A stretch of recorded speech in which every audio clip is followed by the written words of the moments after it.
బాపట్ల జిల్లా జాగర్లముడి వారి పాలెం సమీపంలో అఘోరి ప్రత్యక్షమైంది. అఘోరిని చూసేందుకు స్థానికులు ఎగబడ్డారు. విజయవాడ నుంచి ఒంగోలు వెళ్తున్నానని అఘోరి తెలిపింది. అలసట తీర్చుకునేందుకు కాసేపు ఆగానని చెప్పింది. జనం పోగవుతుండటంతో అఘోరి అక్కడి నుంచి వెళ్లిపోయింది. జై దుర్గా భవానీ తల్లి.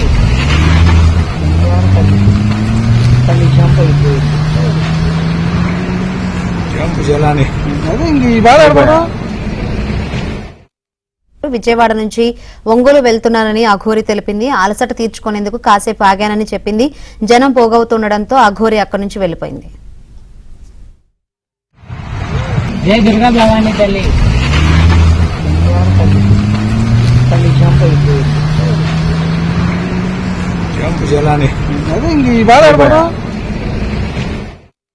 విజయవాడ నుంచి ఒంగోలు వెళ్తున్నానని అఘోరి తెలిపింది. అలసట తీర్చుకునేందుకు కాసేపు ఆగానని చెప్పింది.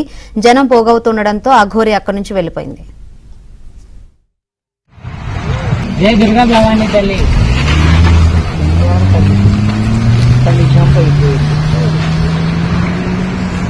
జలాని